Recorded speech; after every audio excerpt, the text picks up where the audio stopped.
We're talking about ShadeSpire today.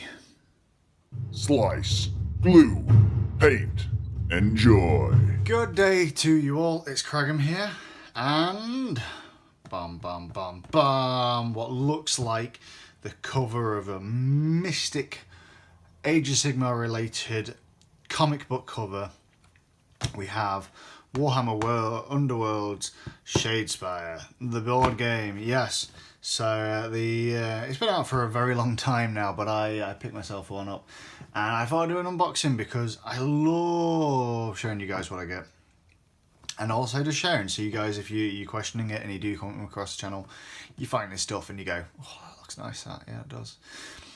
So let's go into the actual unboxing, shall we? So we have. Oh, that lovely noise, I love it. So lovely artwork on the front cover. You can see here there is some really nice, like, I just love it. As soon as I saw this game, I had to get my hands on it. It took a while to get it, but admittedly, nonetheless, it's something which obviously has boomed in the community as a tabletop game in itself, really. So there's tournaments and everything like that. All the other board games they've come out with, like Lost Patrol, things like that, they have a following, but nothing as big as this, I don't think. So, let's delve in straight away. So you get 3 Liberator fighters, you get 5 Blood Reaver fighters, you get 8 fighter cards, 2 double-sided game boards, 96 upgrade, ploy and objective cards, 126 tokens, 8 Warhammer Underworld dice, a 32-page rulebook, yay, and a quick start sheet. So yeah, it's an amazing box set for what you get for the price of it. Let's delve in because honestly, I love this kit. So I haven't actually opened this.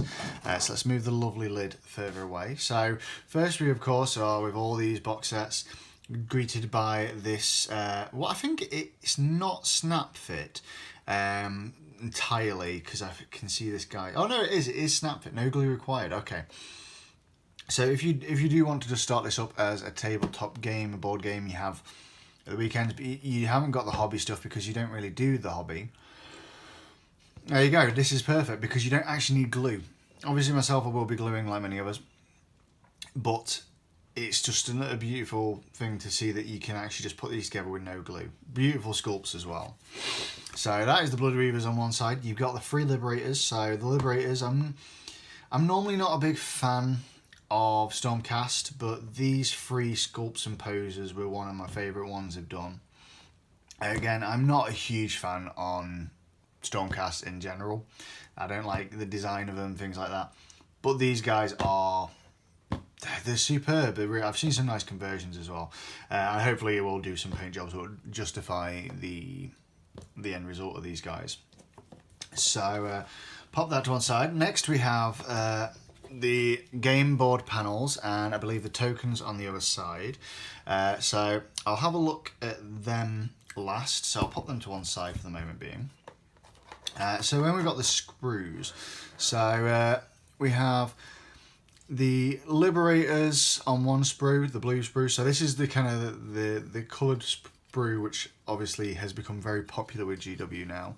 A lot of people don't like it because it's cheaper, but do you know what? For what it does, I think it works perfectly. I like having these.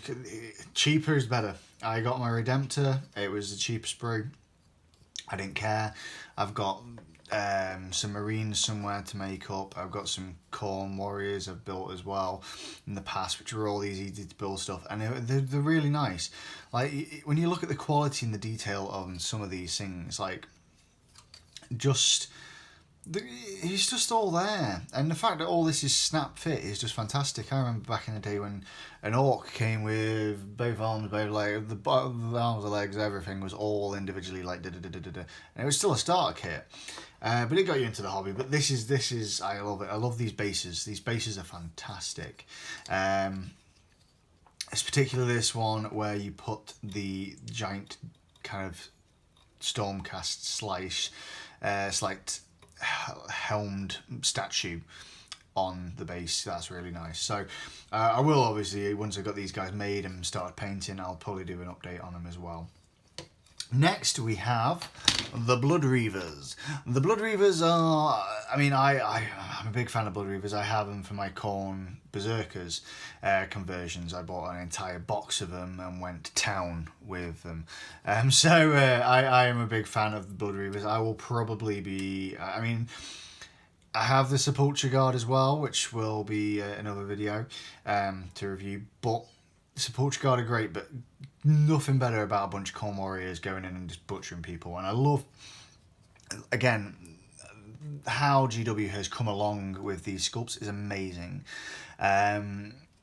Just the fact that everything on this can be made without glue is just mesmerising, because they're more beautiful than some of the kits I used to have when I was younger, which took a long time. And the only things that used to be snap fit back then were skink and beastmen.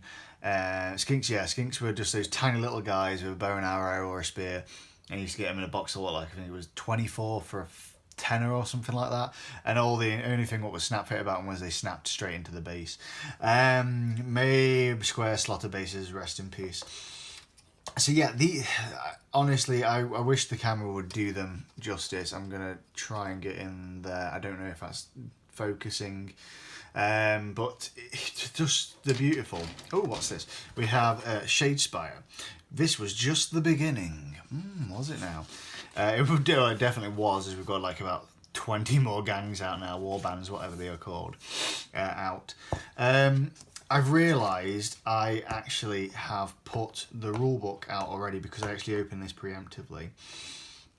So you may be going, where is the rulebook?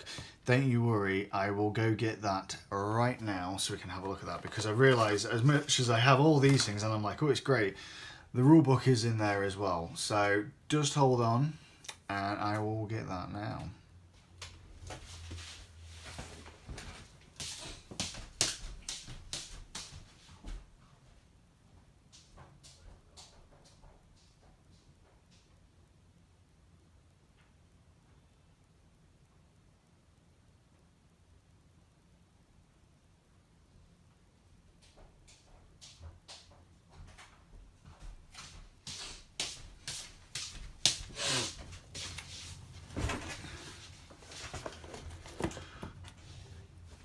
With magical editing, look, boom, there's a rulebook all of a sudden. Yes, yes, so I'd taken the rulebook out and the quick start guide out already, primarily because I wanted to kind of get a bit of an upkeep on how the game plays before I started making things like that.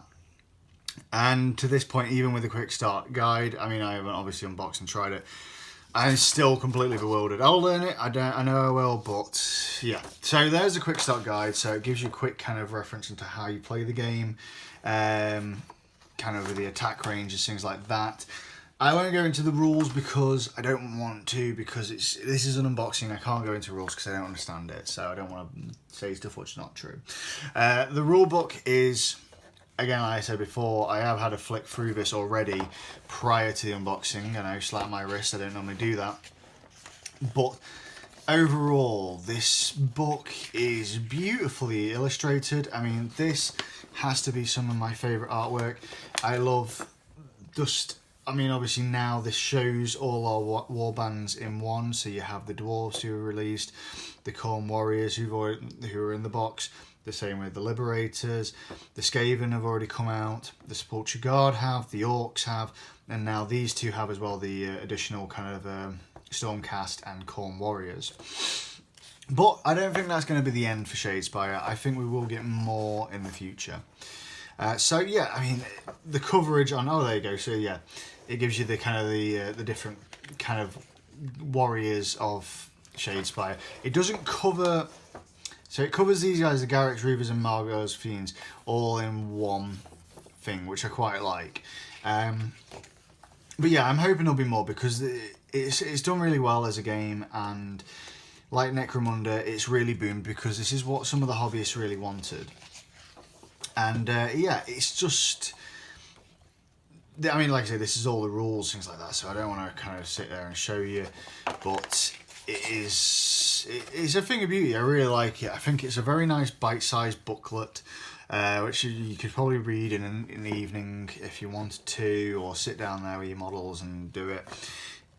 it's just beautiful. I like the artwork. I think everything about ShadeSpire has worked because it has its own kind of edge. It makes it heroic and this kind of short story. Some of the other things like Silver Tower, I think they aimed to do it, but I think they didn't really push enough with Silver Tower. I think they could have perhaps created more kind of missions cards, things like that. Obviously they brought out the second box set, but I think like Silver Tower itself kind of got forgotten. Whereas ShadeSpire allows you to kind of make any game your own and make it new and different. In here as well, we have got the Liberators cards. We have got the extra cards. There's 2 decks which are pre-made for you to play straight from the box to give you an idea. But there is also extra cards, and as we know, this is all about kind of how you plan your deck. The deck this I think is what's interesting, is Games Workshop have made a card game for a tabletop game, and I think it works. Also in here we have the dice, which are obviously specific to the box at the moment, that you can obviously get more from other kits and other warbands. And then of course, because GW have this running gag now, there's lots of baggies of spare for whatever you want to store. So I'll put that all back, and then what I'll do is I don't think that went like that, Craig. It went like that. I'm going to put it in like that. Okay, so let's put this back in here. And what we'll do is we'll pull out put the board to one side. Now, and that as well. And let's open this up. Now, there's got to be an opening, because guess who's back? This is a different file from normal. I have to be very careful because it is cardboard after all. So there we go, that's all we needed from Mr. File. So as much as the boxing wasn't completely fresh, I have not actually touched this. So I had this quite a while. I just haven't got around to it. So I can't get it open. It's like I'm trying to get it open, but it just doesn't want to play ball. There we go. Right, throw that over there. So we get in here, we get all the tokens. So you get 3 boards of tokens, lots and lots of tokens. A lot of tokens indeed. So there's going to be a lot of cardboard popping from me. Again, still really beautifully done, and I really appreciate how much effort GW have gone into creating these boards, and this artwork. The art team behind them, I mean, myself as a graphic designer, this is a high level of creativity I could never achieve myself. So talking of that, let's have a look at the board. So you have 2 boards, so obviously you can play games with more than one board, but it's quite a nice simple, like, you could take this, put it in a caravan, a trip, or wherever, stopping over somewhere. Yeah, I know obviously the box is big, but once you've got everything out, it's great. So the way it works obviously is you can attach, I think if you can attach it any way you want it to be. So so your board can be like that, and then, so for example, I'll just take this goblin, your models start in a certain amount of hexes. It's beautiful artwork, really beautiful artwork. GW knocking it out of the park with these. So I quite like there's 2 different kind of sides. So you've kind of got this very bright blue and greens, and kind of the tablet smashed, and the kind of the tombs, I think they'd be known as. The sarcophagi. Oh yes. But then on the other side you've got this kind of like very pallid and creepy green. Which really works for me. I think it looks so nice. I can't wait to play it. I've been waiting to get this kind of reviewed and get painted, because I do want to get into it. So like I say, I will be doing, hopefully in the future, I will be doing games of ShadeSpire on the channel as well. But for the moment, I'll keep it to just an unboxing. But yeah, so I mean, I think as well what you can do is, I think the way it works, I can't remember, is as well, just off topic, I think, off topic, just as a follow on, you can kind of, you place the boards however you want, and the hexes work basically that way. So as long as, I think it's like there's 2 or, no, it's 3, I think. 3 are connecting like that, you can play it. So you can still play it long ways if you wanted. I'm going to fold that quick. And then like so, you can do it like that, so to speak, because the boards are made in a brilliant way where you can actually do it anyway and it doesn't matter. So obviously guys, yes, this is out already, so I would advise getting it because it is a beautiful kit, and I will be playing this many a time, hopefully. It's a beautiful kit. I'll put the link in the video to go straight to the Underworlds box set. And hopefully we'll see some Liberators and some Khorne Warriors in the future on the channel, nice and painted up just for you. Anyway, this has been Cragum. I hope you enjoyed the video, and see you all very soon for more.